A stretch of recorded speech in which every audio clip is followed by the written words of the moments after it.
How's everyone doing? This is Bob Gums bringing you the Concerned Forum. I hope everybody's doing well. Which I know nowadays in the era of Trump and his little dwarfs that he has hanging around his cabinet, hoping everyone's doing well is a whole lot to ask for. But hey, we can hope.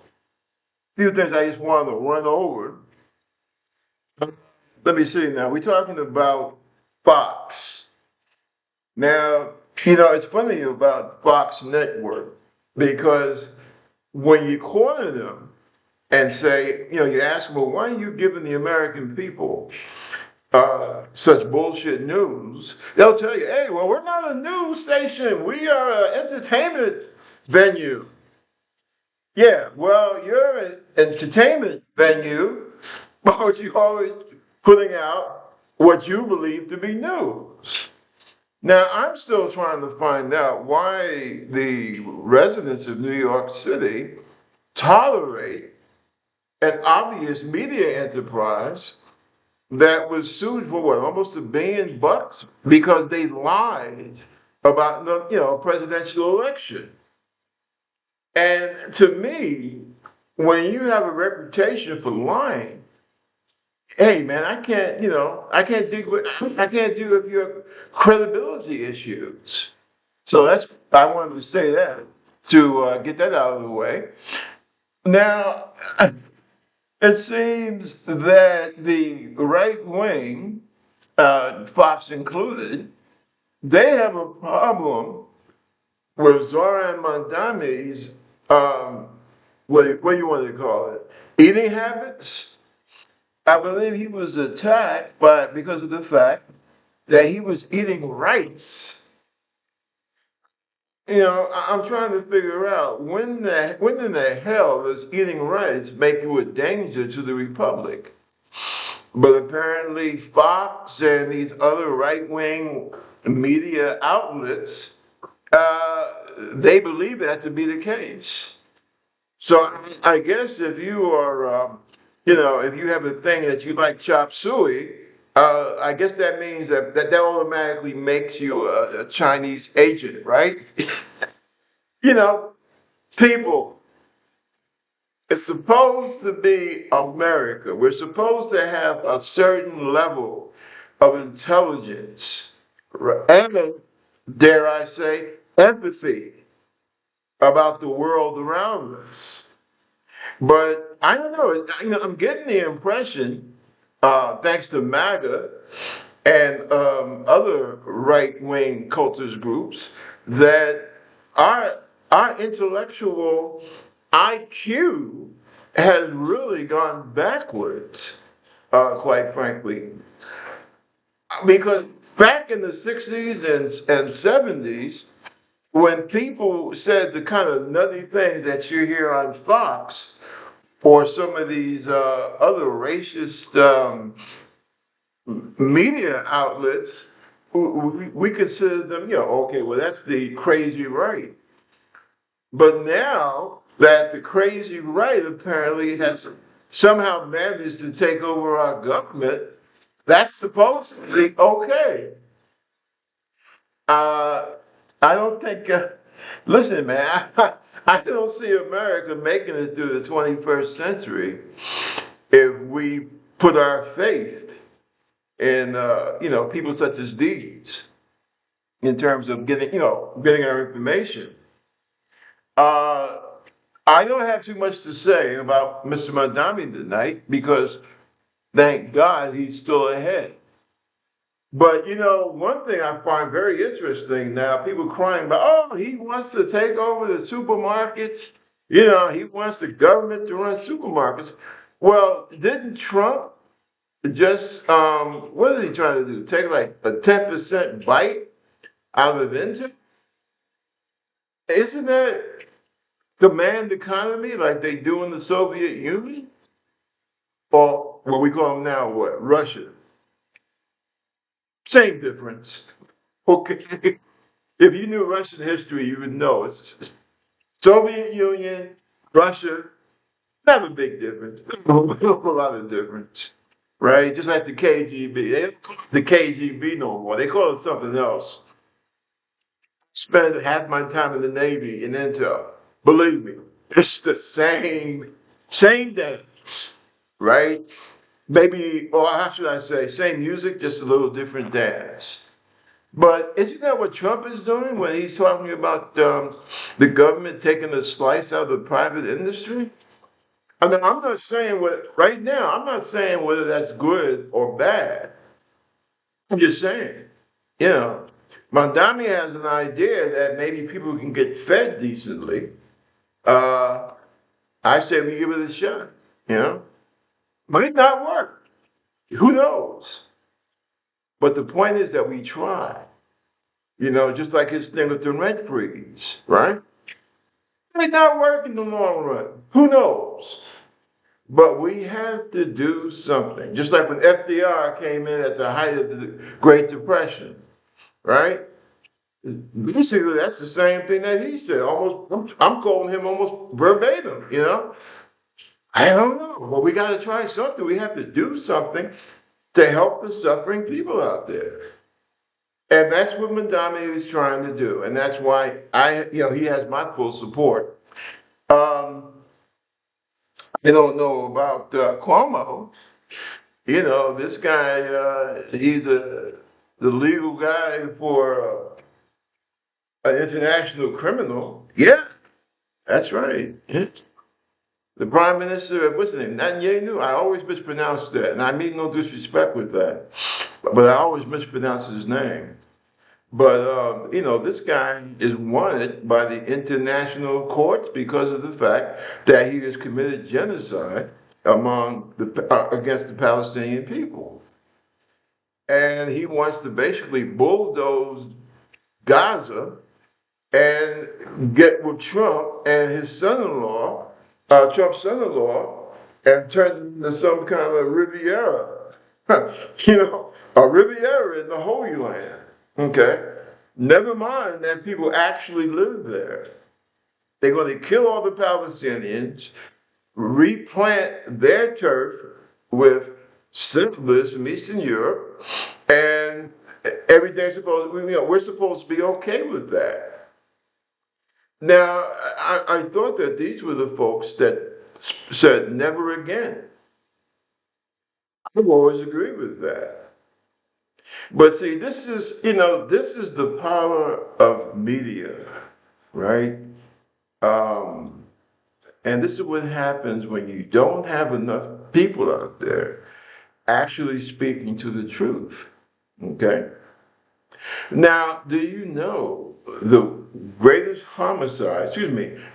genocide to take place didn't take place in Europe, took place in Africa, in a place called the Congo, right?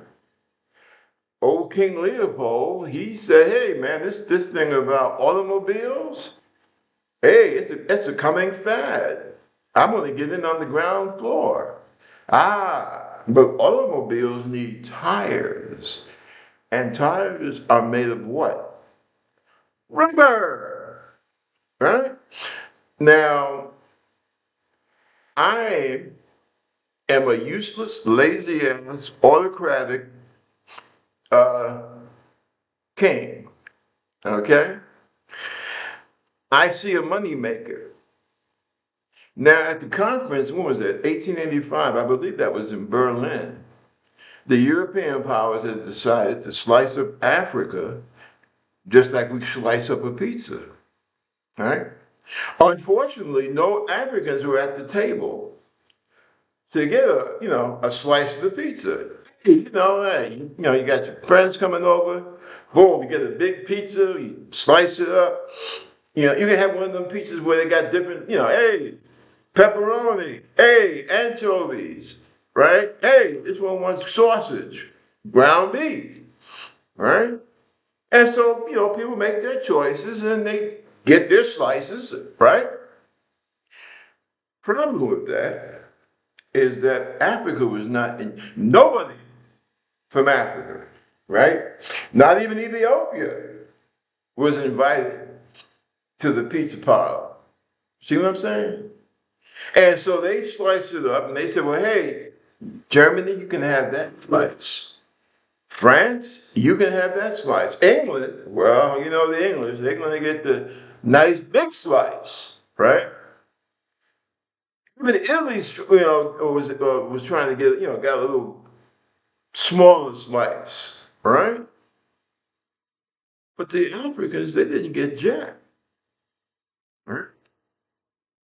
They didn't get a damn thing. So what happens? Leopold decides, well, hey, man, give me Belgium. Give me the Congo, right? And I'll be happy. And they gave him the Congo. And somewhere between 1890 to about 1904, I think, somewhere around there, somewhere over 15 million Africans were slaughtered in the Congo. Yes, sirree. And that's not liberal left-wing claptrap. That's called history. And the reason is because Leopold wanted that rubber from the Congo. So think about this now. You're living, I don't know, you're living in Bay Ridge, you're living in,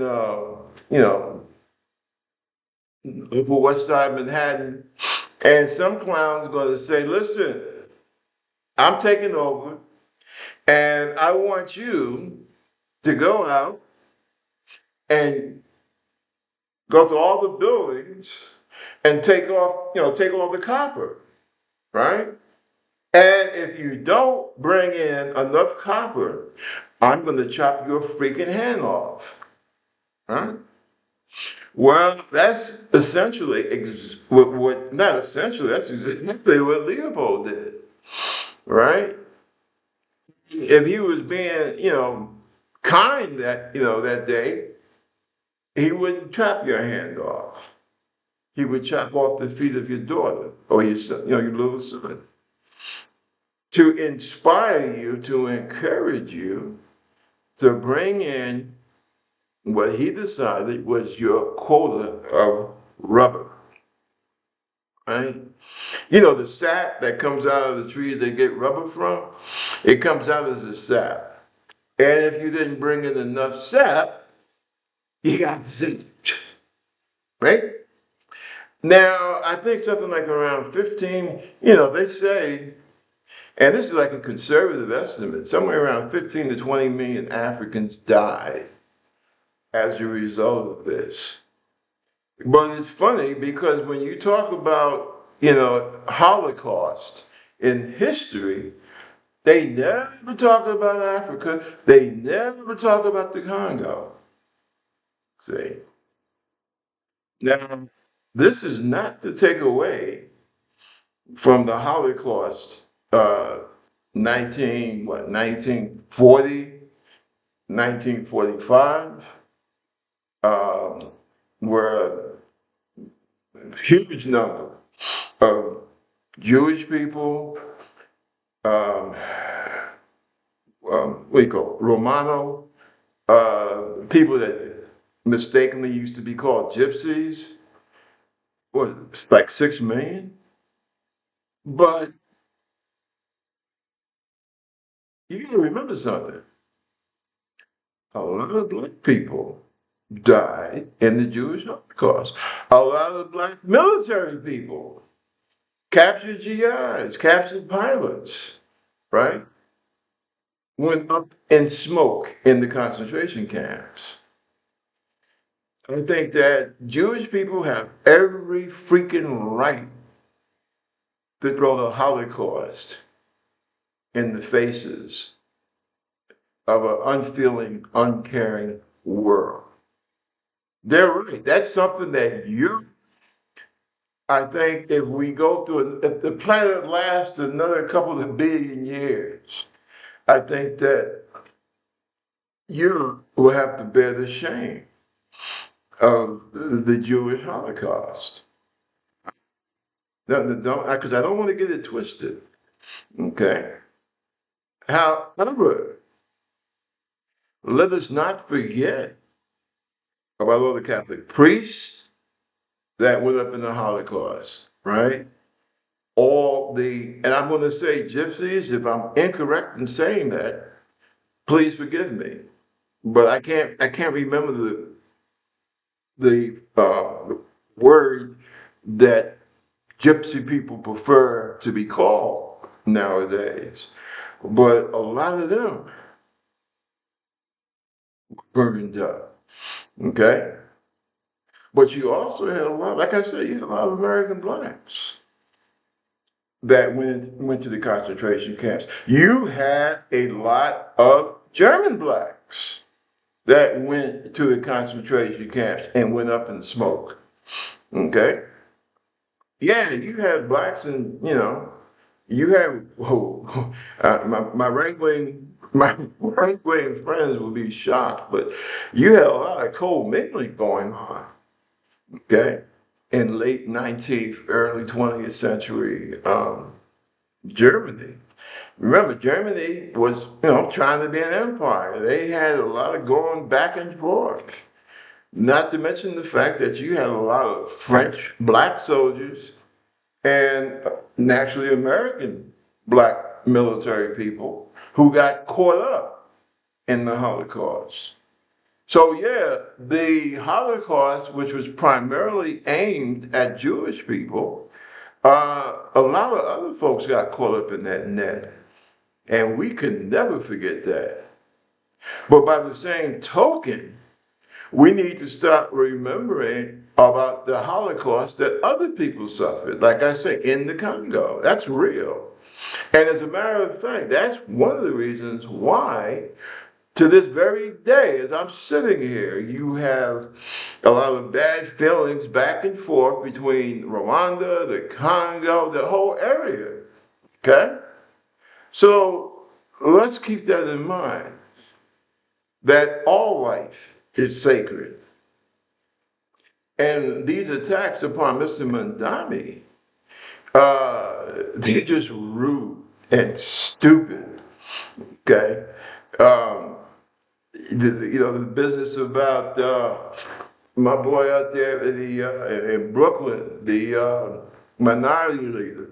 Okay, I got some advice for you, bro. I got some very good advice for you.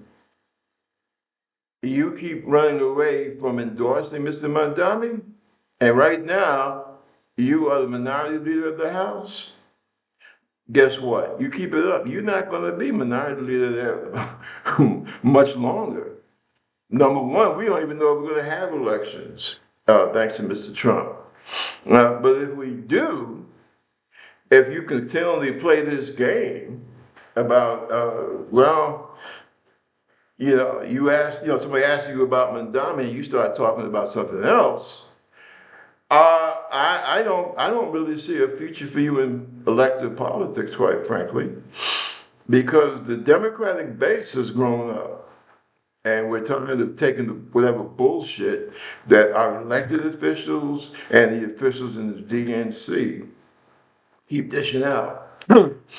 Kamala Harris, she started off good. She had a good campaign when she said, "Okay, well, Uncle Joe is, his time has passed. I'm taking the torch." She could have won that thing, all right? But she let all the regular elected Democrats and the party, what do you call, apparatchiks and what have you, basically smothered her message. She had plans, she had ideas, right? She had momentum. And as far as I'm concerned, between the DNC and all these quote unquote advisors, you snuffed out the woman's message.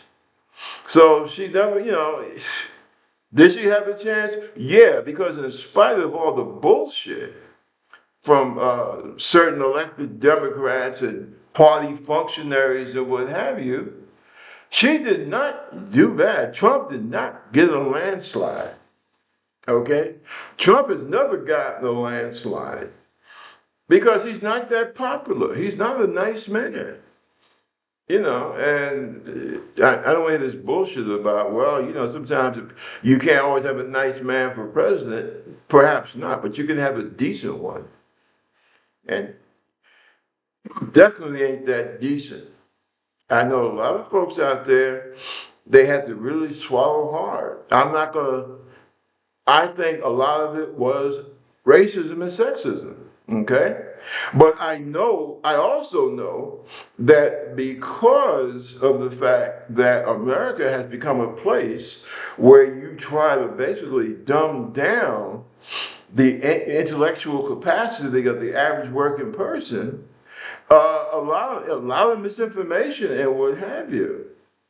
And it's just like now, you see all these people on YouTube crying the blues because, oh, I didn't know he was going to do that. I didn't know I was going to lose my job. I didn't know he was going to deport my wife. Hey, listen, you effed up, okay? You effed up. That's why I say, give Mr. Mandani, give him his opportunity.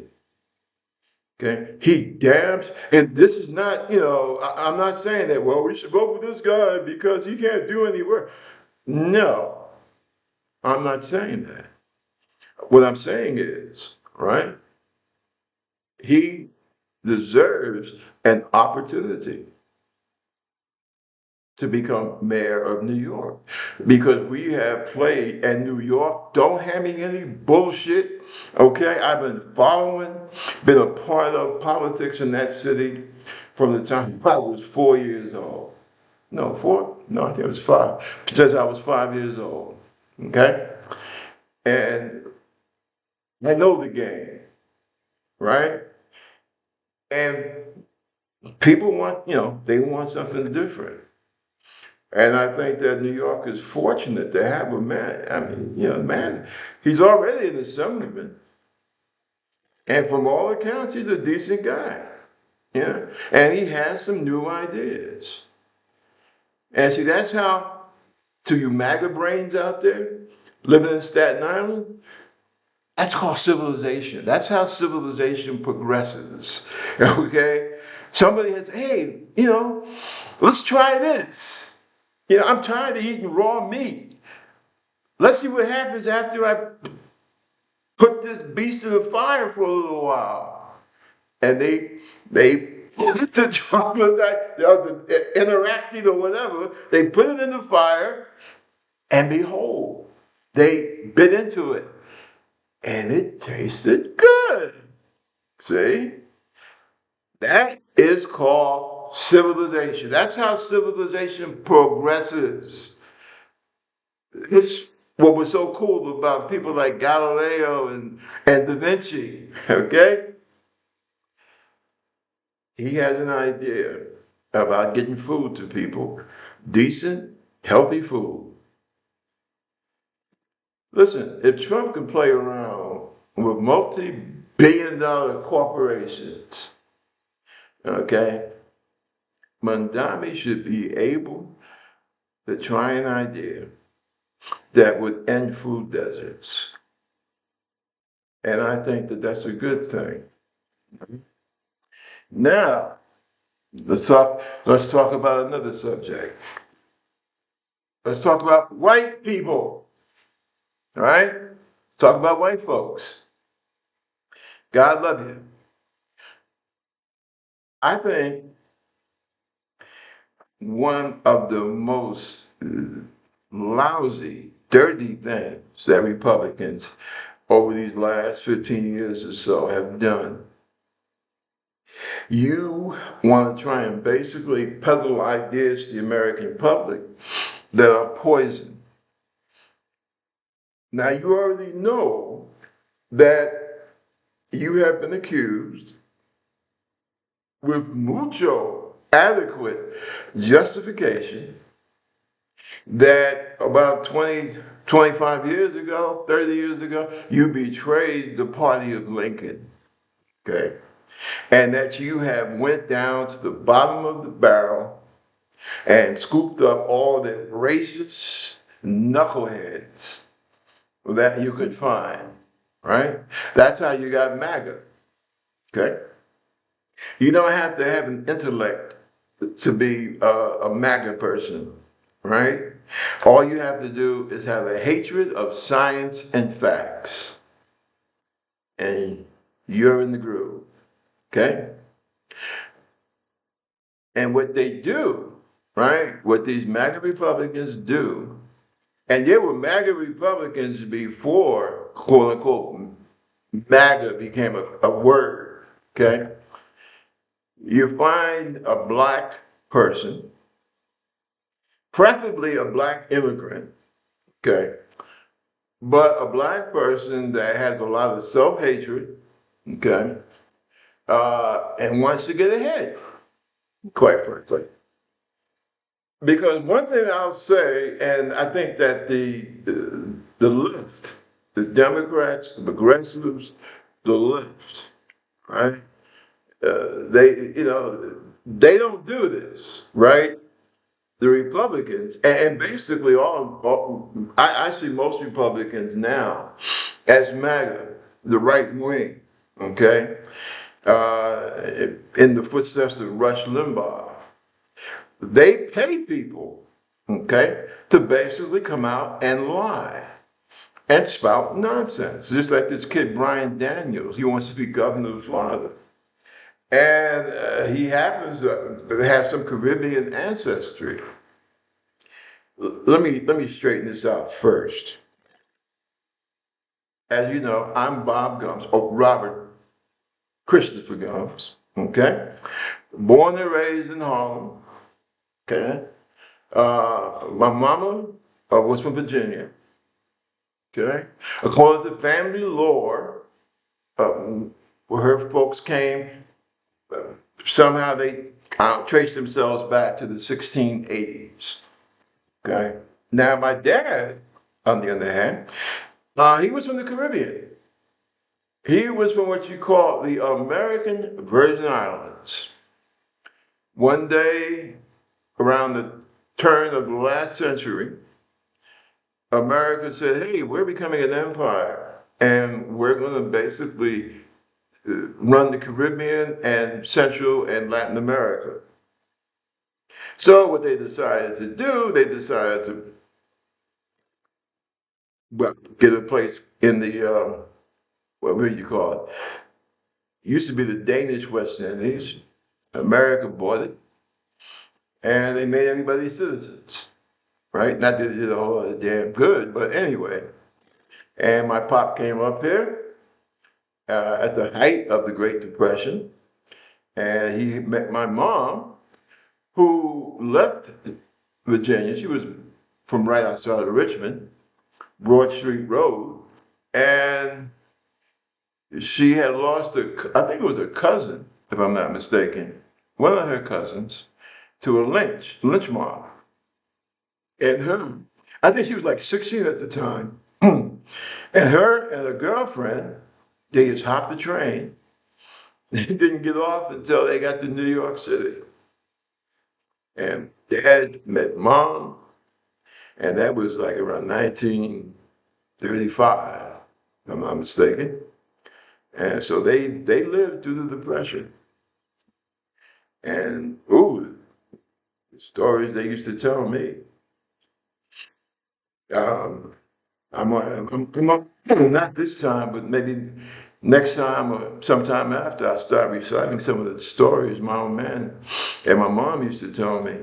Because America, get ready. You keep letting Trump do what he wants to do. You're gonna be seeing the Great Depression Part 2. No joke. And it will make 2007, 2008 look like a picnic. But anyway, one thing between my pop and between my mom and between a guy named Mr. Franklin, he was a black gentleman from Grenada, right? And he was a lay teacher, a civilian teacher. He wasn't he didn't have holy orders like a monk or a Christian brother or a priest. but they had St. Thomas the Apostle. So when I left public school in the fourth grade and started going to St. Thomas, I had him. And he was also very instrumental in, teaching me a lot about African American history.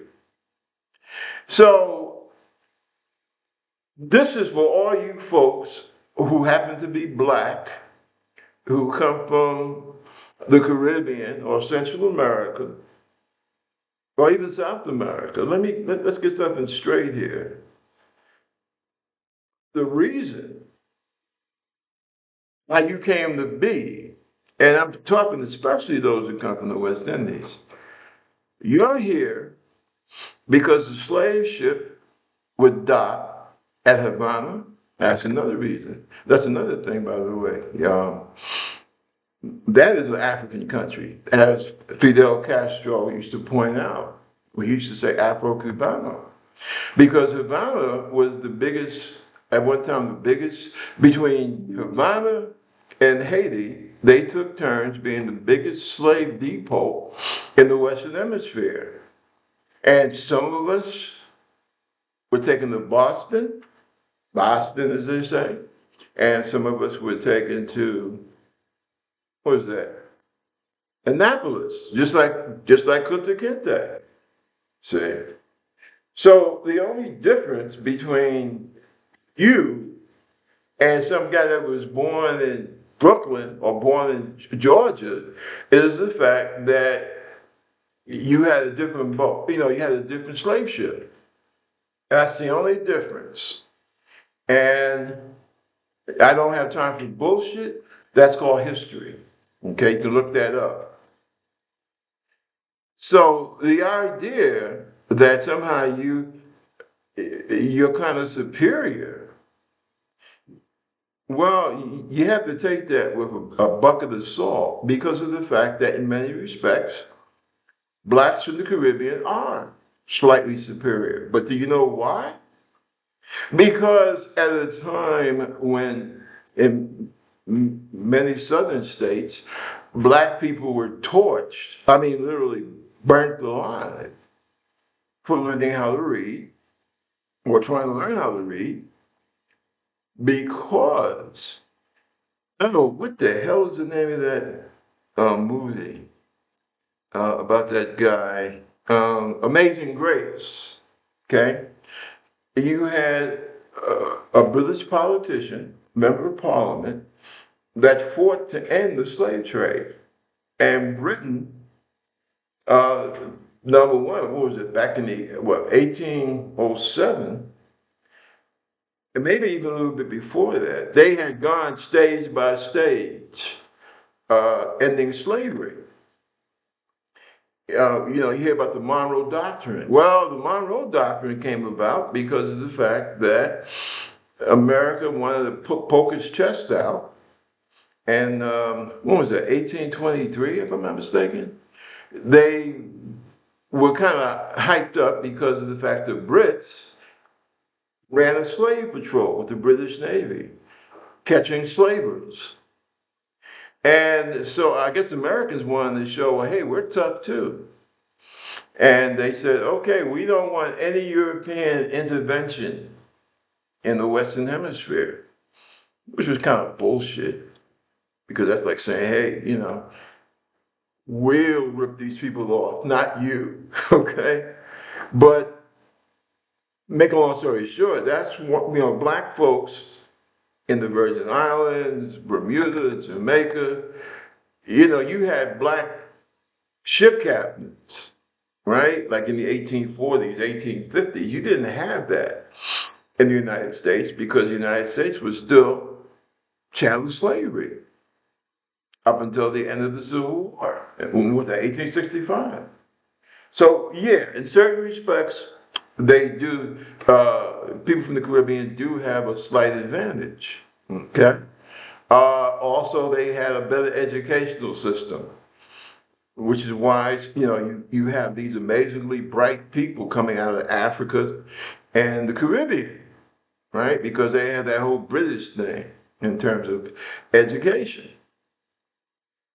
Uh, Not that it did them a hell of a lot of good once they came to the United States of the American mainland, because then they were just niggas, right? But that was the start of some of the little, back and forth between black Americans, black people born in America, as opposed to black people born in Africa and the Caribbean. Now, of course, because of first colonialism and imperialism and racism, those slight differences were magnified, essentially, to, just like when the British went to India, they did the same thing there, playing the Muslims against the Hindus, see? So I just wanted to get that out of the way. Now, Brian Daniels, oh God, this guy is a beaut. Uh, Somebody was attacking him about having a white wife. Listen, man, I don't give a kitty's ass about who you marry or who you sleep with. It's what you have in your head that comes out of your mouth that makes a lot of the things you say contemptible. Okay? This is the guy that said that black people had stronger families in the days of Jim Crow. Now, sometimes, I mean, we all say things that, when we think about it the next morning, damn, I shouldn't have said that. That was really, that was a really goofy thing I said. But some people say things that they immortalize their stupidity, see? And that's what Brian Daniels did. Because when you talk this nonsense about, well, we had stronger families than Jim Crow, really? No, no. Because anytime an armed group of men can come to your house, and now, remember, because you got a lot of black Americans that talk about the bullshit about, well, I couldn't be back in them days, but I would kill me some white folks. Yo, wouldn't have done shit, right? Period. You gotta look, or maybe even to have, a little place, right? You get your wife, right? You might have your brother-in-law living there, and about maybe his wife, and between you might have about, because you know how folks were back in them days. You might have 8 or 9 kids in that place, and you said, "Nah, yeah, Joe Henry, come out here." What are you going to do? You're not going to say, "Hey, I'm not opening the door," because you have a bunch of white guys out there with torches, right? So you go and you open the door. They say, "Yeah, your oldest son was giving sass to so and so at the general store. We want to teach him a lesson." Now, what are you going to do? You got about 8 or 9 children in there, 4 or 5 other people there. You might have one shotgun between you all. Now, in some communities, they did organize and rally and fight back against the Klan. But that was usually the exception, not the rule. So when people talk about, especially people who are black, right, and come from, like Africa or the Caribbean, a lot of times they talk about stuff they don't know, okay? And if you are raised in that kind of atmosphere, that atmosphere of fear and self-loathing, what the hell kind of people, what the hell kind of people do you think are going to turn out from that? Now, right wingers talk about, black people are lazy, they just want reparations and government giveaways. Well, let me think. Okay, well, what's that? North Carolina, Wilmington, and there's another place also. Rosewood in Florida, Tulsa in Oklahoma. I'm calling out places where black people actually formed businesses, right? Made money, And my God, Tulsa, Oklahoma, they make great money. That was called Black Wall Street. And what happened? Folks with racist, hateful intent found some way. Oh, well, that black boy, he smiled at my white daughter or some shit like that, right? So that would be an excuse for the Klan or just a bunch of ignorant white folks. We're talking. I'm talking history here. To just go and burn down the black section. Who them niggas think they are? So if you ever wanna, if you are a white person and you are decent spirit, decent heart, and you hear all this stuff about, well, black people are like this and like that, stop and think for a minute, right? Stop and think. And you will find that when you look at Jewish people, Irish people, Italian people, because they always could talk about inner city lifestyle, the ghetto, and it's the culture, right? Some asshole gets on CNN and talk about, well, it's the black culture. What the hell are you talking about? You know what saved, especially in the Northeast, the upper Midwest, and the West Coast, you know what saved Irish and Italian people? Civil service, right? Because they were given finally, after so much ethnic hatred and degradation, they were able to basically move themselves up off the ladder. Average black American did not have that opportunity. And what what the Republican Party is doing, right? What MAGA Republican Party is doing along with Trump is they're trying to make working class white people either an attempt to keep them ignorant of all this history, to also program them. The black people are your enemy. The Mexicans are your enemy, right? Never mind the fact that the people that they call Mexicans have been running back and forth across this so-called bullshit border for about the last 10,000 years, number one. Number two, they don't want to talk about the great ripoff, which was the Mexican-American War, where the United States basically stole what you call the Southwest. And I tell you a little interesting historical fact. They don't tell you about the fact that the Irish folks who came over here, remember that potato famine in the 1840s, right? Which caused, what was it, a couple of million Irish to just leave Ireland because they said, hell, the British, they've already screwed this up. They won't get their foot off our bloody neck, and they came to America. And originally, the Irish was treated so badly that you had a couple of battalions of them during the Mexican, at the beginning of the Mexican War. They had joined the American army, but they were treated like such bastards that they finally said, hey, man, screw you. And they joined, they flipped the script and they joined they joined the Mexicans in their fight to keep Americans from taking over the Southwest. But see, they don't really tell you about that in the regular school book history. They have, as a matter of fact, they have a ceremony every year in Mexico City. What did they call it? I think St. Patrick's Brigade, if I'm not mistaken. St. Patrick, because these guys were Irish. And they said, hey, man, white Protestant America, they beat us, they degrade us, and we're not putting up with this bullshit.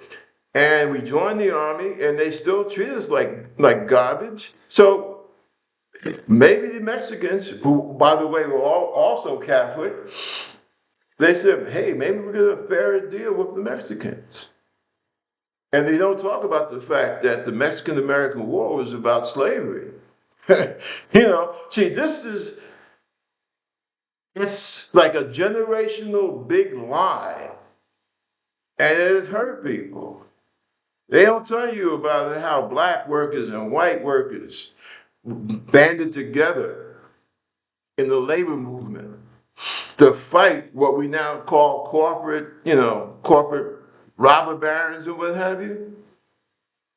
White workers and black workers stood side by side. Yes. But you don't, most people don't, I guess maybe they're not aware of that. And those who are aware don't like to talk about it. Okay? But see, this is some of the, this is a part of the same trick bag. That's why I say, yeah, Donald Trump, you've never been. Yes, you have. Yes, you have. Trump is nothing new on the scene. It just is that for a very long time, we were working towards eliminating people like Donald Trump in our society. But you know what they say? Was it 3 steps forward, 2 steps back? And see, America is right now in the 2 step back phase. And unfortunately, because this is the 21st century, um, when you walk backwards, everybody walks backwards. I'm talking about here in the United States. Now, you look at some of these right wing shows that come on cable, what have you.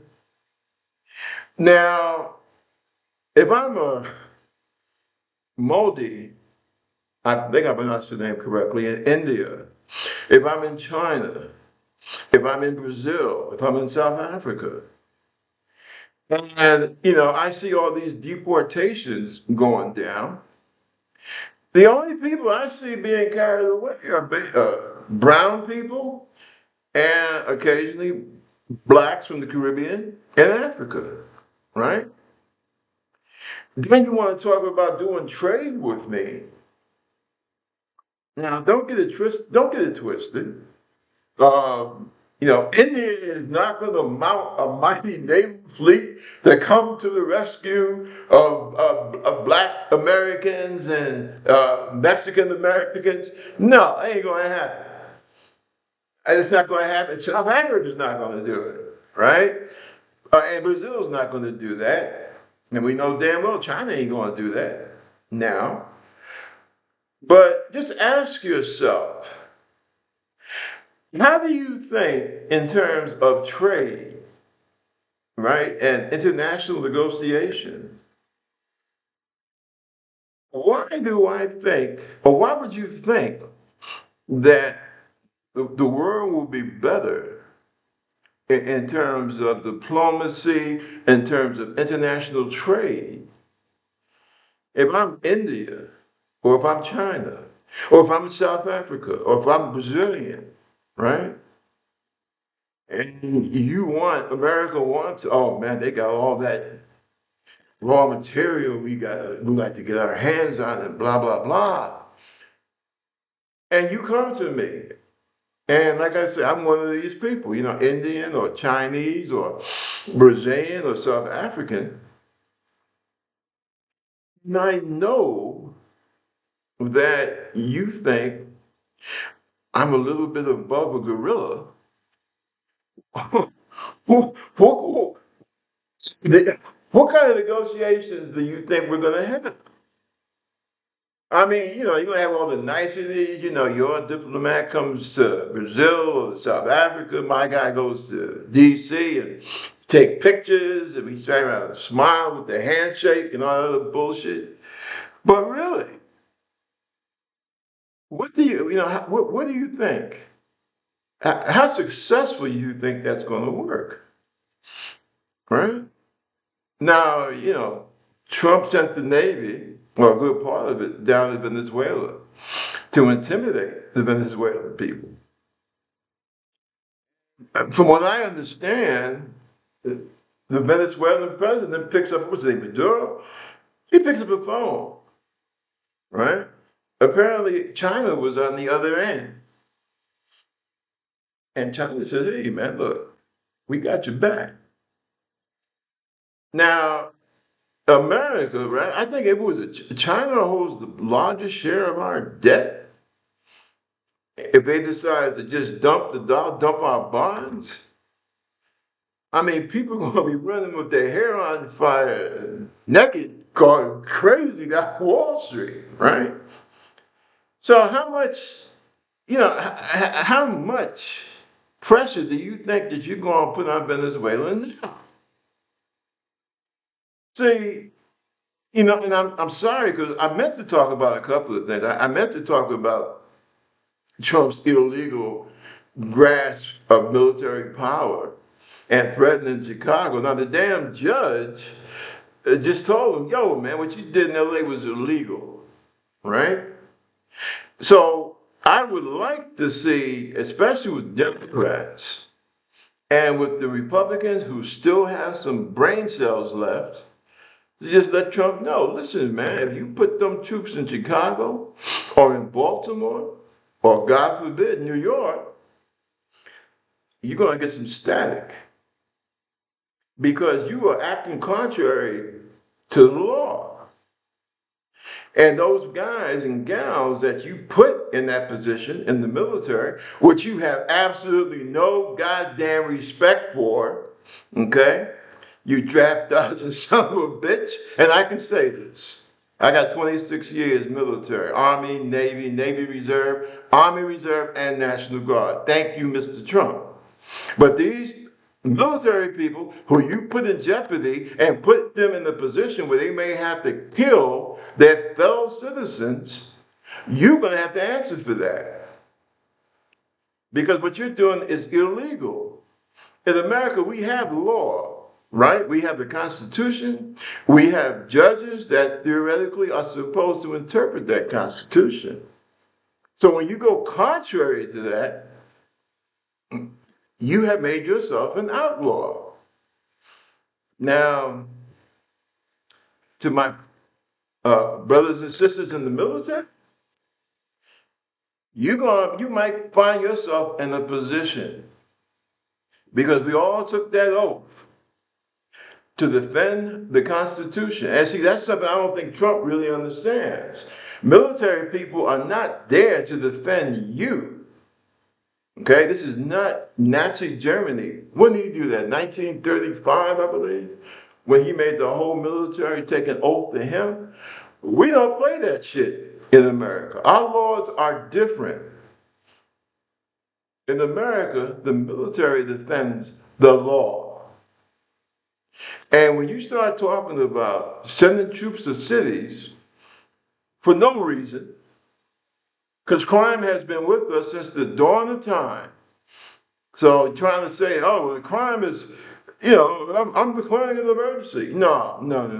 That don't fly, baby. I'm sorry. When you start pushing around Marines and National Guard people, no. Because you're putting those young people in jeopardy of breaking the law themselves. Because if you're not following the law, if you're not following what the court says, then you have no standing. And I tell you quite frankly, you better pray that Congress doesn't over the next few days starts developing a pair of balls. Because if they do, they have more than enough to boot your ass out of that chair. Quite frankly, I believe they probably have enough to lock your ass up for a good while. But I'm like most Americans. I wish you would just go, quite frankly. But your henchman, like that, looks like a ballroom brawler. What is he? The guy who runs ICE? Yeah, he's going to be held liable. And those Proud Boys that you're sticking in ICE, right? They're going to be held liable. So my word to the military, you took an oath, right? Be true to your oath. Period. I mean, I think that's enough that has to be said to any member of the American military. People, black, white, yellow, brown, red, people die for that oath that you swore to. Don't don't don't let this guy Trump make you be a traitor to your oath. Okay? That's his thing. He lies, right? I don't know how many times he's done stuff to betray the oath that he took. He don't even know. You know, they ask him a question. He don't even know if how he feels about the oath that he swore. But in your case, it's different. Please. Because I remind you guys and gals that bullshit about, hey, I was just following orders. The ones that the CIA or at that time OSS did not sneak out because they felt that they needed them. But the rest of them poor suckers who said that crap, most of them wound up with a rope around their neck. That's called Nuremberg. Look it up. So, oh my goodness. I start talking and the time just flies by. But folks, it's going to be okay. It's going to be okay. Because hopefully, after this Trump madness, and I know a lot of us out there have learned a very hard lesson.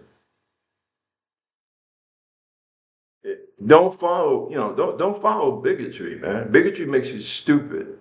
You don't vote because you think you can hurt somebody else, or you don't vote because you think that that'll entitle you to some kind of club of inclusion.